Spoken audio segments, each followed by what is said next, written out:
Oof. 113-96 as the Orlando Magic and the Boston Celtics, their fourth loss this season. And that was probably the worst team loss I have seen from the Celtics so far. And that's saying a lot. They've only lost 4 games, so there's still a lot of good that this season has to offer, but I just saw a lot of mistakes that came out in one full game. And I'll give it to the Orlando Magic. They had the momentum, but they also had the players. They had the depth. The Celtics had some injuries before the game, during the game, hopefully not after the game.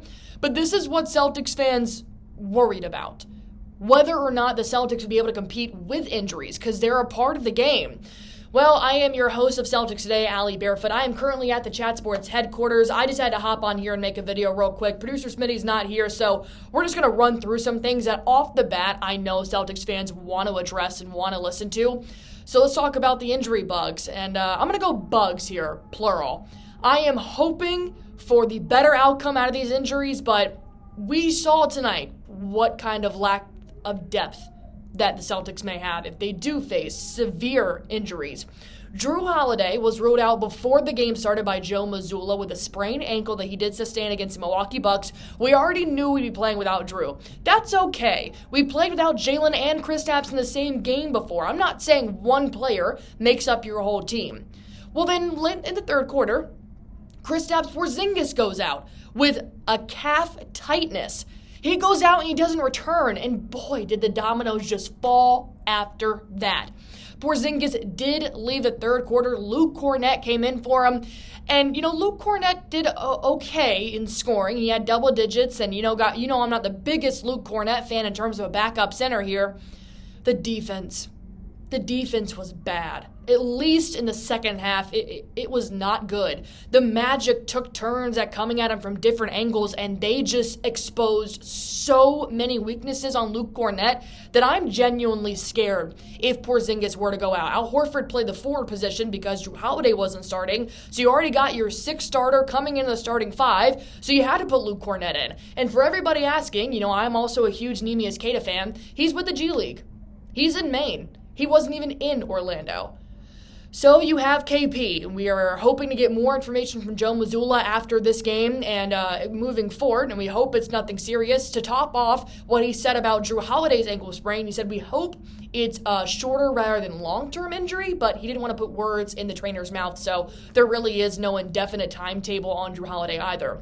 Well, we also caught a scare of Derrick White, who left the game in the first quarter after he fell hard on his arm after a foul. Thank goodness this bald-headed god came back to the game, or else this score was going to be a lot worse than what it was. Derrick White really held his own in an offense that wasn't flowing well together. And I'll point it out, Jaylen Brown was great in the first quarter. I don't know where he went after that, personally. Not often do we see Jaylen Brown and Jason Tatum not having the best games that they've had.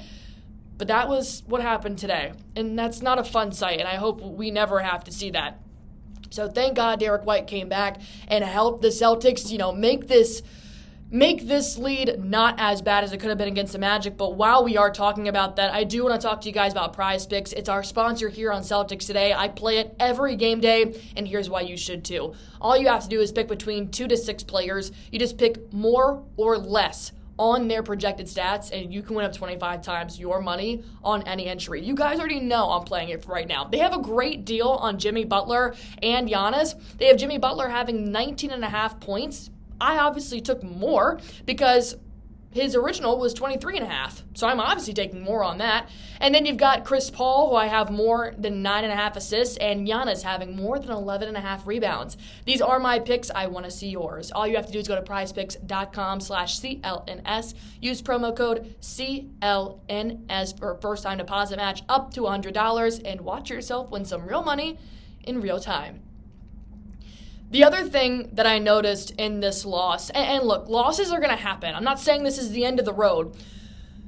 But when it comes to the Magic, what is with them that the Celtics can't seem to figure it out? They went 3-1 in the series, the 4-game series last season.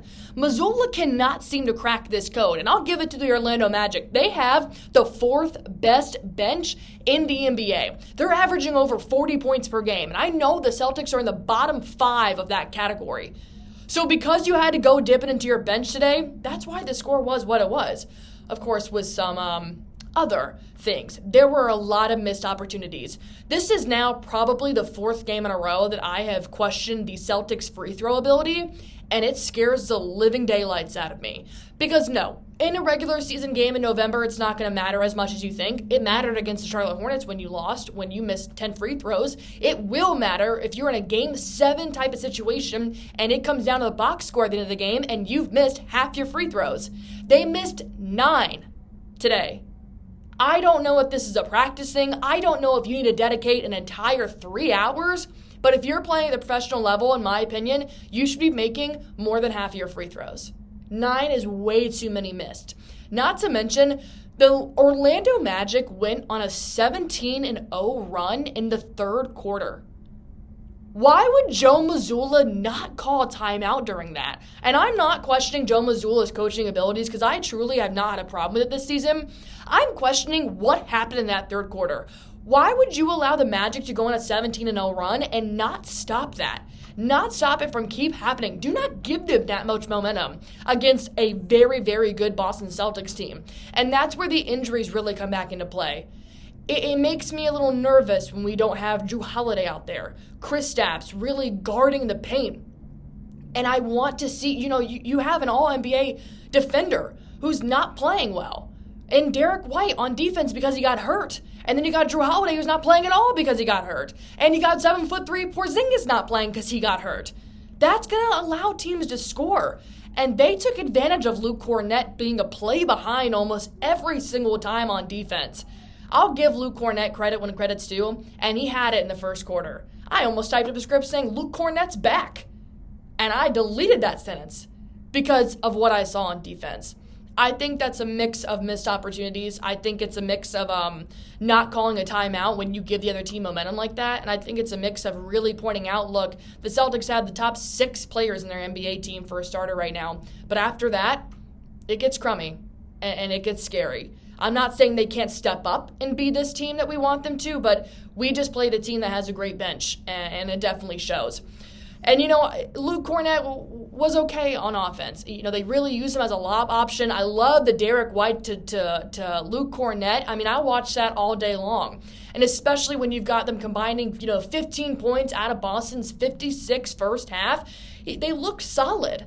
The second half was not the Boston Celtics that we have all watched all season long. And I'm very scared that if Jrue Holiday continues to be out, if Kristaps' calf tightness is not just calf tightness, and these are hypothetical situations, like I said, injuries will happen. But I read all the comments before this season started, and that Banner 18 is a lock if we can stay healthy.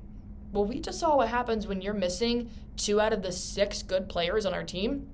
And let me rephrase that. When you're missing 2 out of the 6 starters on this team. Al Horford, I consider a starter. He voluntarily comes in off the bench. So I definitely think it's a matter of finding more depth.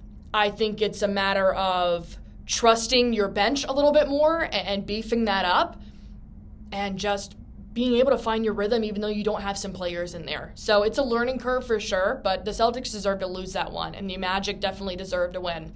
We thankfully get to play the Magic again, and I want to see a different ball team. I don't want to lose 3 times the Orlando Magic again. I won't. I do not want that to happen.